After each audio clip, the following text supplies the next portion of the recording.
नहीं है, बल्कि ये गीबत है, लोगों की बुराई है। जहां भी लोगों की बुराई हो रही है, गीबत हो रही, नबी खबरदार वहां ठहरना नहीं है, तुम्हारे लिए जायज नहीं है। एक सलावत पढ़े मोहम्मद वाले।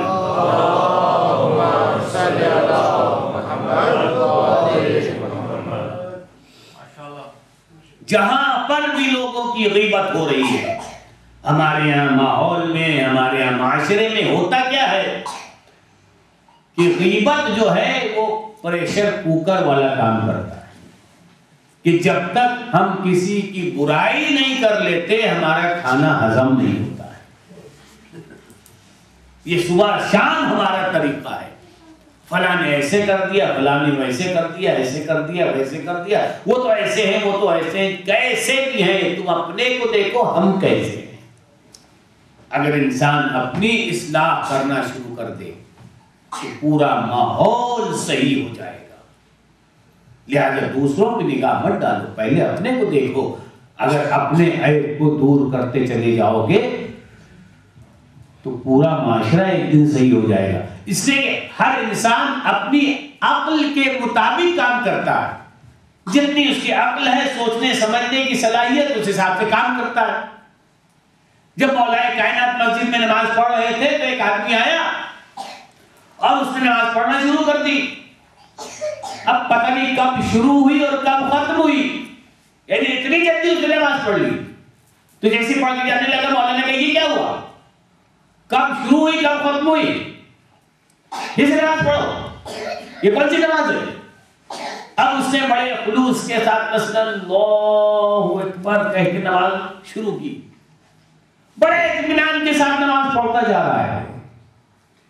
जब नमाज खत्म हुई तो कहा मौला सही थी नमाज, कहा तेरी पहली वाली सही थी। बोला ये कैसे, कहा वो जो तूने पढ़ी थी वो अल्लाह के लिए पढ़ी, तो ये तो मुझे दिखाने के लिए पढ़ी थी। एक सलावत पढ़े मोहम्मद वाले।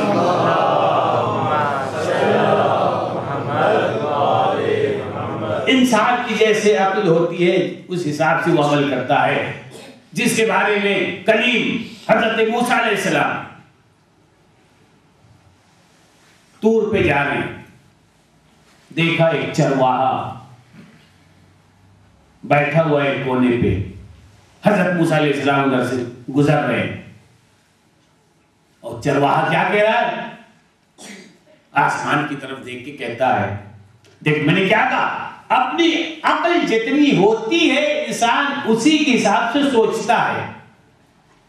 तो सोचता है कि जो हम सोच रहे हैं, ये जो कर रहे हैं बहुत अच्छा कर रहे हैं, हालांकि उसको मालूम नहीं कि वो गलत कर रहा है, लेकिन अपने हिसाब से जितनी उसकी इस्तेताअत वो सोचता है सही कर रहे हैं। तो क्या कहता है, जनाब मूसा अलैहिस्सलाम उधर से गुजरे मगर उसकी आवाज सुनी तो ठहर गए। क्या कहता है, मालिक तू बहुत बिजी रहता है, माबूद मुझे तुझ पे बहुत रहम आता है। परवरदिगार अगर तू मेरे सामने आ जा तो मैं तेरे पैर दबाऊंगा, तेरे हाथ दबाऊंगा, तेरी मालिश करूंगा, तेरी कंघी करूंगा, तेरी खिदमत करूंगा। तू बहुत बिजी है, तुझे कब फुर्सत मिलती होगी।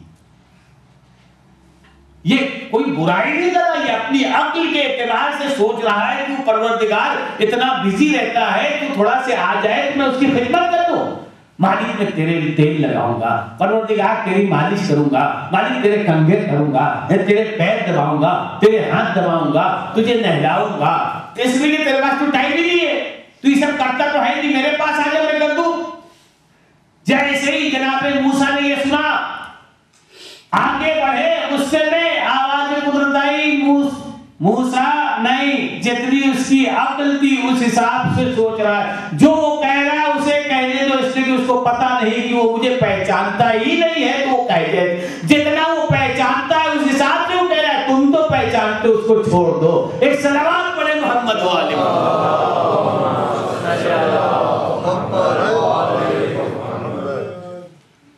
इंसान की जितनी अक्ल होती है उस हिसाब तो सोचता है। लिहाजा हमें इसकी फिक्र नहीं करनी चाहिए, वरना परवरदिगार कभी कभी बात अच्छी नहीं लगती है कि इंसान अगर किसी चीज पे गुरूर या घमंड करे तो परवरदिगार कहता है ठीक है, मैं तुझे सजा भी उसी हिसाब से दूंगा। जब मूसा फिरौन के दरबार में आए तो फिरौन से कहा कि तू अपने खुदा बना बैठा है, ये क्या हो रहा है? खुदा वो एक है, वाहिद है, तू खुदा नहीं है। मूसा ने कहा नहीं, खुदा एक है, तू खुदा नहीं बंदा है। जवाब में क्या कहा उसने? मूसा मेरा महल देख रहे हो, नहरें देख रहे हो जिसमें बनी है, पानी बह रहा है, इसी नहर में तुम्हें डुबो देंगे। बस परवरदिगार को ये बात पसंद नहीं आई कि तूने मूसा से कहा कि मैं तुझे नहरें देख रहे हो, इसी में तुम्हें बहा देंगे। बस परवरदिगार ने कहा ये बात तूने कही है तो सही, ये काम तेरे ही लिए होगा। और जब जनाब मूसा अलैहिस्सलाम के लश्कर का आखिरी आदमी नील से निकल गया और फिरौन के लश्कर का आखिरी आदमी नील के अंदर दाखिल हो गया, आवाज आई कुदरत की, ए नील अपनी असली हालत में आ जा। बस जो रास्ता बना था वो हट गया और जब फिरौन डूबने लगा उतने में तारीख कहती है कि एक घोड़सवार आया और आने के बाद उसने कहा, अपने को खुदा कह ही रहा था, कहा हुजूर खुदा साहब जरा जल्दी से एक मसला बता दीजिए। अब जो आदमी डूब रहा हो उससे आप ये मसला पूछे तो वो बताएगा, भाई वो डूब रहा था। कहा हुजूर जरा एक मसला बता दीजिए। कहा क्या? कहा अगर कोई गुलाम अपने आका की नाफरमानी करे तो उसको क्या सजा देनी चाहिए? क्या पूछा? अगर कोई गुलाम अपने आका की नाफरमानी करे तो उसकी क्या सजा होगी? फौरन फिरौन ने कहा ऐसे कमबख्त को तो पानी में डुबो देना चाहिए। कहा हुजूर यही मसला है? कहा हाँ। कहा तुम भी तो अपने आका की नाफरमानी कर रहे हो, लिहाजा ये हुक्म तो तुम्हारे लिए है। एक सलावत पढ़े मोहम्मद वाले।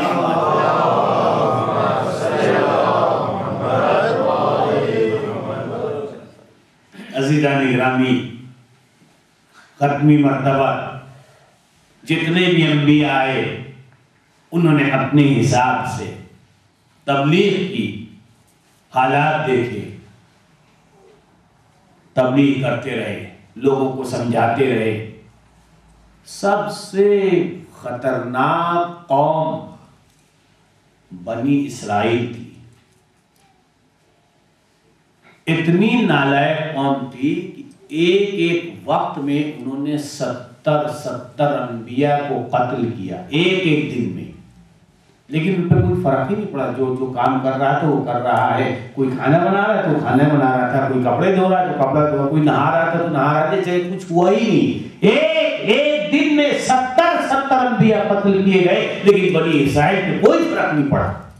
हर आदमी अपनी बिजी लाइफ में, कोई जैसे उनसे मतलब ही नहीं, नबी का कत्ल ही नहीं हुआ, उनसे कोई मतलब ही नहीं, जैसे कोई वाकई ही नहीं हुआ। इतनी नालायक थी कौम में बनी इस्राइल। अब आप सोचें इस कौम के दरमियान जब नबी की ये इज्जत हो कि नबी कत्ल कर दिया गया, किसी कोई पलट के देख भी नहीं रहा कि हो क्या रहा है। अरे नबी कत्ल कर दिए, चलो दफना दिए। हर आदमी की अपनी बिजी लाइफ है, कोई पलट के देख नहीं रहा है। अज़ीज़ान गिरामी, हर नबी को उसकी कौम ने सताया और उसने सब्र किया। जनाबे जिरजीस अलैहिस्सलाम को आरे से चीरा गया, उन्होंने सब्र किया। नबी को देग में उबाला गया, लेकिन नबी ने सब्र किया। नबी को पत्थरों की बारिश नबी पे होती रही, लेकिन उस नबी ने सब्र किया। नबी को बेगुनाह कत्ल किया गया। कितने मुसीबतों मसाइब हर नबी पे आए, मगर हर नबी ने सब्र किया। हर उम्मत ने अपनी नबी को सताया, मगर हर नबी ने सब्र किया। आखिरी नबी ये फरमा रहे हैं कि जितना अंबिया में मैं सताया गया उतना किसी नबी को नहीं सताया गया। अब आप सोचें, तमाम अंबिया की मुसीबतों को सामने रख करके सोचिए कि ये आखिरी नबी ये कहता हुआ नजर आ रहा है कि अंबिया में जितना मैं सताया गया उतना कोई और नबी नहीं सताया गया।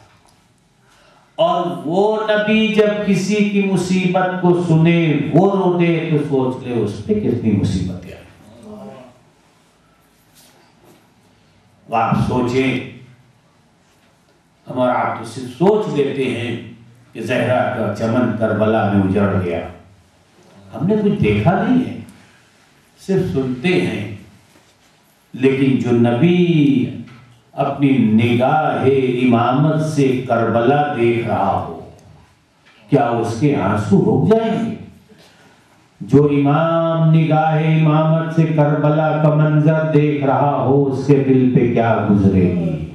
अरबाब अज़ा में अपनी मंजिल पे आ गया। अय्याम अज़ा बड़ी तेजी से गुजर रहे हैं। फर्जंद ज़हरा, ज़हरा को पुरसा देना है। शहजादी हमारा पुरसा कबूल कीजिए। बीबी हम आए हैं आपके लाल का पुरसा देने के लिए। बीबी आपका करबला में चमन उजड़ गया। शहजादी आपका बेटा हुसैन, जिसे आपने चक्कियां पीस पीस के पाला था, करबला के मैदान में उस हुसैन को 3 दिन का भूखा प्यासा ज़िबा कर दिया। जब इमाम मज़लूम करबला के लिए चले, मदीने से मक्के आए और मक्के से करबला की तरफ चले, तो रास्ते में हुर का लश्कर मिला। हुर के लश्कर ने लजा में फरस पे हाथ रखा। फर्जंद ज़हरा, आप कूफे चलिए, मुझे अमीर ने हुक्म दिया है। हुसैन इब्ने अली ने ये कहा, नहीं मैं कूफे की तरफ नहीं जाऊंगा। हुसैन ने अपना रास्ता बदल दिया। आगे हुर आया, उसने लजा में फरस पे हाथ रख दिया। एक मर्तबा फर्जंद ज़हरा ने आवाज दी, हुर तेरी माँ तेरे मातम में बैठे। बस इतना कहना था। हुर ने कहा, मौला अगर आपकी माँ फातिमा ज़हरा न होती तो मैं भी कुछ कहता। उसके अंदर ईमान की रमक मौजूद थी। बस ये दोनों काफिले साथ चलते चलते करबला के मैदान में आए, मगर हुर के अंदर नूर था, ईमान था। जब शब आशूर आई, रात भर तड़प रहा है, सोचता है कि रह की हुकूमत ले लूं या ये कर लूं, ये हो जाए या वो हो जाए। इधर रसूलुल्लाह है, उन्हें खुश कर दूं या पिसरे साथ को खुश करूं, यजीद को खुश करूं। रात भर करवटें बदलता रहा। बस एक मर्तबा सुबह को जब सुबह होने लगी, चला लश्कर हुसैन की तरफ। बेटे ने बढ़ के पूछा, बाबा किधर जा रहे हैं? कहा मैं तो उधर जा रहा हूँ। बेटा क्या सुनते नहीं हो? छोटे छोटे बच्चों की आवाज आ रही, अल-अतश अल-अतश, हाय प्यास हाय प्यास। मैं रसूलुल्लाह को क्या जवाब दूंगा? जज़ाकुम रब्बुकुम खैरल जज़ा। बेटे ने कहा, बाबा मैं भी साथ में चलूंगा। अभी चंद कदम पड़े थे कि भाई ने पूछा, कहाँ का इरादा है? कहा लश्कर ज़हरा की तरफ जा रहा हूँ, फर्जंदे ज़हरा की तरफ जा रहा हूँ। भाई ने कहा कि मुझे भी लेते चलो, और यही मंजर था कि गुलाम ने भी कहा, मुझे लेके चलो। और अपना छोटा सा लश्कर लेके इमाम हुसैन की तरफ चले आए। कहा मेरे आंखों पे पट्टी बांध दो, जब जहरा फर्जंदे जहरा करीब आए तो मुझे बता देना। जैसे ही करीब पहुंचे एक मर्तबा आवाज दी, अपने को घोड़े से गिराया, फातिमा जहरा के एक चांद पे अपने कदमों को रख दिया। मौला जब तक आप माफ न कीजिएगा अपने सर को न उठाऊंगा। एक मर्तबा इमाम अली मकाम ने कहा हुर मैंने तुम्हें माफ कर दिया। कहा नहीं मौला ऐसे नहीं, जब तक मेरे बेटे को मरने की इजाजत न दीजिएगा मैं अपने सर को नहीं उठाऊंगा। जज़ाकुम रब्बुकुम खैरल जज़ा। एक मर्तबा हुर से कहा मेरे मौला ने हुर अरे तुम तो मेरे मेहमान हो, अरे हुर मगर मैं क्या करूं, एक कतरा पानी भी तो नहीं है जो तुम्हारी खातिर करूंगा नहीं। मौला मेरे बेटे को मरने की इजाजत दीजिए। एक मर्तबा इमाम आली मकाम ने कहा अच्छा हुर जाओ, मैंने तुम्हें बेटे तुम मरने को इजाजत दे दी। और एक मर्तबा हुर का बेटा मैदान की तरफ चला आया, जंग करना शुरू किया, जिहाद करना शुरू किया। हुर का बेटा लड़ रहा है, लड़ते लड़ते एक मर्तबा हुर के बेटे ने आवाज दी अरे बाबा बाबा, अरे मैं घोड़े से गिर रहा हूँ, जज़ाकुम रब्बुकुम खैरल जज़ा। हुर के कानों तक की आवाज पहुंची, अरे बेटे ने पुकारा है। एक मर्तबा जैसे ही हुर मैदान की तरफ चले फर्जंदे ज़हरा ने पूछा